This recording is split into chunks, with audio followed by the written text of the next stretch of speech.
happy. It's always Tuesday. Why do I have to think about it? Oh gosh. It's always Tuesday. You guys, I'm sorry, I can't concentrate. Lori has a taste test for us. And there's 2 different ones in there. Oh, there are? Yeah. Oh, Yeah. yeah. Ooh, it smells yummy. Mm-hmm. Okay. All right. Okay.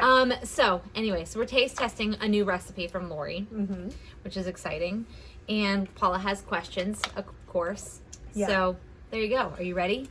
I'm ready. Okay. Okay. So when you're Jumping right into it. Yeah, I'm jumping right in. So you're on phase 1, okay? Yes. When you're not in charge of cooking, so let's say your husband does most of the cooking, or maybe someone else that you live with, a roommate, does most of the cooking, what is the best way that I can explain to them how to cook for me compliantly on phase 1? Because they're not getting it. Okay. I would always, for me, it's very simple. We're building a base, right? So the basis of your meal should be protein and vegetables. And so when I talk to other people about cooking, I'm talking about lean protein and vegetables. And if all else fails, if there's that on the plate, you should be fine. I think communication is the biggest key, and sharing the phase 1 sheet everywhere. It's if you're living with them, right? This is an easy thing to do.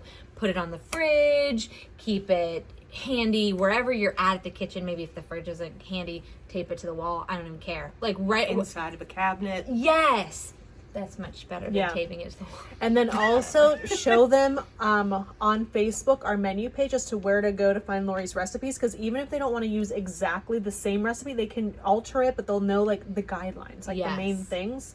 That makes it easier, because when I started the program and I did it the first time 10 years ago or something, I'm not the cook at my house. My husband is. So it was a little bit of a change of how he had to cook for me differently. And there was a little bit of some, at first it was I didn't understand why I was doing that, and he didn't want to do it like that, but then he learned. And 10 years now, this is how we cook now. Yeah. So it's a little bit of a learning curve, but they'll get it. And the same thing with seasonings. Usually, if you're living together, now obviously, if it's just, a roommate versus... It's easier when you're husband it's your husband, because you can be like, we're not eating this. But when it's your roommate, you can't really dictate what they eat. Right. But I only buy compliant spices. So if it's in the cabinet, that way it creates a less stress environment. He's less afraid he's going to ruin the meal that he's cooking if all the spices in the spice cabinet are free game. And if it's not, there's one that he likes to use. He and my dad love this honey garlic seasoning thing that's got a ton of sugar in it. And there's one in our cabinet, and he knows if he's going to make a burger and he wants it, that has to go on his and his only. Yeah. So it makes it easier for that, stress-free. If you have a huge cabinet, a good idea would to go through it and then maybe put in one section all the ones that you're allowed, and then put in a different section all the ones that are not for you right now. Yeah. Okay. So then. And as far as vegetables, if they want to put butter on, they can always do that afterwards, after you get yours out. So it's the same thing when I used to make salsa and guacamole for my friend Stephanie. She absolutely hates cilantro. Hates it. So I would make it first, scoop out her portion, and then add the cilantro to it too. Same way with what we're doing here. If there's, when you're on phase 1, if there's certain foods that these people want to add into the recipe, make it first without it, take your portion out, and then they can add their stuff to the recipe. I agree with Stephanie. I love cilantro. It's a bunch of haters. I love cilantro too. But that's funny, because I also have a good friend that hates cilantro. So yeah, it's definitely you either love it or you hate it. There's no she in definitely between. hates it. Interesting. Yeah. Okay.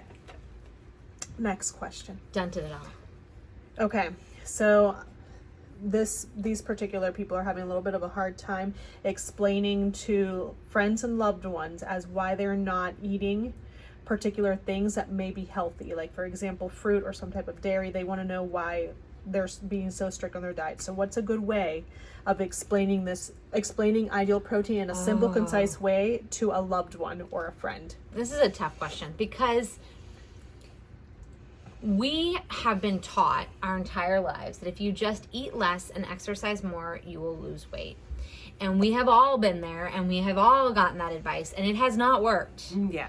And so it's hard, because even though it doesn't always work, there's always the exception of the rule that it's going to work for some people.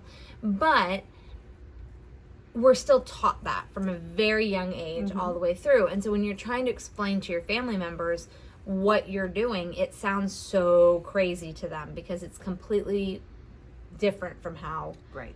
we've learned. The biggest thing that I usually do is I equate it to eating 900 calories of Twinkies. I know this sounds weird, but when somebody, basically, we're cutting out some good things. That's the beauty of Ideal Protein. We are temporarily removing some things and trying to get back to basics. You can lose weight counting calories and eating 900 calories of Twinkies, but what is that doing to the inside? And so if you compare, for me, it works for me, I don't know, if I just compare the difference between eating less of bad things and eating more of good things, yeah, they're not exciting. It's protein, it's chicken and vegetables, but it's still good for you. And nobody can argue that chicken and broccoli is bad for you. No one's going to argue that part of it. Then they're less likely to give you crap, because they're like, oh yeah, it's 900 calories. Everybody knows, and nobody disagrees that Twinkies are terrible for you. Right. Everybody knows, right? So it's just a common thing. If you can compare Twinkies to chicken and broccoli, people tend to understand and that. think about what your body composition would look like if you only ate 900 calories of Twinkies versus if you only ate 900 calories of chicken and broccoli. Not that we're saying that you're only going to be eating 900 calories, you're going to be eating anywhere between 900 to 1200 calories, but I'm just saying, depending on what you're eating. Depending on what you're eating. It just makes a good of that visual. body. Like, yeah. someone's going to be lean and fit versus someone that might be a little bit more gushy and right. And most people Cream filled. right. Literally. filled. There you go. That's how you do it. Yeah, because most people think of fruit being good for you, and that's true, but most people don't understand what a true carbohydrate is and the differences between carbohydrates and starches and different vegetables, the glycemic index. There's way too much information to try to explain it into just a quick, sweet little Elevator pitch. Yeah, it's just too complicated. And so I think that if you're able to give them just enough information, because again, people aren't going to understand that fruit, Or a carrot. yeah, they're like, it's a It's a carrot. vegetable. It's What a do you mean you vegetable. can't have a carrot? Right. But they're not looking at all the details behind it. And so to try to convince them of something, again, you're not trying to convince them of anything, right? You're not going to, you can't make anybody think something different. But if you're just trying to equate it to something simple that they can understand, I've always found that to be more successful. That way it makes your life a little bit easier and being like, all right, I'm going to let them do whatever they want. Right. I'm like, okay. But education is key too. And the more you guys know and the more you educate yourself on what's out there and the big words that we use, it doesn't have to be that way. The more compliant you're apt to be, and you're less going to be swayed by some of those things. And then you get to the point where you're like me and you're like, I don't care what you think. I'm not eating doing it. Yep. Whatever. I don't feel like it. Right, because you know the difference between the carbohydrates. You know the macronutrients versus micronutrients and all the things. So, there you go. Okay. That was really long-winded. Did I actually answer the question? I think we did. Yeah. Okay. I think because that's what I tell. Okay. But yes. Yeah, okay. Okay. So this is an example, okay? Okay. So someone has lost 20 pounds and Okay. they fit into the same clothes as they did when they were 35 pounds lighter. Why is that? Ooh. I know this one. Go, Lori, go. Go, Lori, go. Because with our diet, you're losing all fat. Now, you've heard the muscle weighs more than fat. It doesn't. A pound is a pound. But a pound of fat can be this big and a pound of muscle this big. So when you have more muscle, you're going to be tighter. So you will fit in your smaller jeans. That's it. Without losing as much. Because again, we go back to the question before. You're eating when you've gone on a diet before. I hate using the word, but when you go on a diet before, you're not paying attention to the construction of calories. You're just typically eating less and you're moving your body more. And so what happens is you tend to compromise muscle and fat at the same ratio. So yes, you're smaller in weight wise, but your composition ends up having the same body fat percentage, same muscle mass percentage, all those things. Right. So when you're going on this program, we're eating an adequate amount of protein. It's called Ideal Protein for a reason, you guys. It's the adequate amount of protein, and it's not a high protein diet. We're just protecting the muscle mass that you already have so that we can target the fat on top of it. So instead of eating and burning ingested fat, we're burning your stored fat. So you're leaner and meaner and you look like Arnold Schwarzenegger without having to go to the gym all the time. It's amazing. So then you lose 20 pounds on our diet, but it looks like you lost 35. Yes. Which I think is another reason why so many people struggle with those last 10 pounds. Because Agreed. mentally you're like, I want to be at this weight. Because that's what it was. That's what it was Right. when I fit in those clothes. And when you get 10 pounds away from that and everything fits, you're like, but you're happy because that was really your goal. You're in Even them. though Yeah. weight-wise, you don't really need to be as low as what you thought you did. No, because you're just leaner. Mm-hmm. So there you go. 180 pounds of fat is going to look a heck of a lot different than 180 pounds of muscle, y'all. Yes. True that. For real. Think of an athlete. Yeah. They are They heavier in are weight, but they look heavier, lean, yes. right?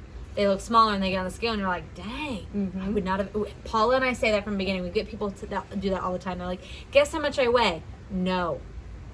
No. We Everyone's have different. all learned that, Mm-hmm. that your composition makes a big difference. Yes. Mm-hmm. So there you go. And those are it. Oh, okay. We mastered Sweet. it. Yay! I love questions. Okay, well now, Now we we get get the to fun eat. part. Yes. Now I'm we glad, get to eat. I'm glad we did the questions first and not the eating first. That's 'cause right. I would've Okay, been so where should we go distracted. first, Lori? All right. So the basic recipe is an apple muffin, an Okay. apple vanilla muffin. So it's apple oatmeal, vanilla pudding, and that is this one. Okay. So Okay. go ahead and taste it. Okay. Here's what it looks like. Yep. Apple, oatmeal, and vanilla pudding. Okay. Yep. Delicious. Right. Love that. Mm-hmm. Okay. The other You guys- one. If you like cinnamon, this is where it's at. Oh yeah. And this is the lightest, most perfect breakfast food. I mean, you could eat it any time of the day. It's fluffy, like look Oh at my gosh, you guys. This is like, And moist. yes. Okay, I'm sorry. You're going to have a hard time beating this. I'm very happy. I'm saving this one. Okay. But the other ones Mm-hmm. have the Walden Farms caramel dip Okay. swirled into the top and a little bit of salt sprinkled on the top. Oh, So they are salted caramel on crack. apple muffins. So it's the same muffin on crack. Let's see. Mm-hmm. Same muffin on crack. Yes. Still delicious. Oh my God. Salted caramel. Right. So good. So, but you don't have to buy the Walden Farms. It's really, really good without it. Mm-hmm. So, that I would will be the say, recipe. I'm not a super caramely girl. I prefer the non-caramel one. Mm. I think it's delicious. Trust me. I would eat them both all day long. Mm-hmm. I would eat all of Lori's recipes all the time. Mm-hmm. I don't always make them because I'm lazy, but that doesn't mean that they're not amazing, you guys. But So, yep. this is really good. Very good. Apple cinnamon oatmeal, and vanilla pudding, which we have plenty of. Mm-hmm. So Yep. there you go. So it's recipe. Is that the recipe of the week? Yes. Okay, so it's coming out in the email on Monday, the 25th, something like that. 26th. 6th. Okay, there you go. Yeah, that's it. Look for that email. Okay. Or check out our menu tab on our Facebook page. Yep. Yep. Okay. All right. Have a day. Good Bye. day. Have a good day. Oh my God, I'm done. None.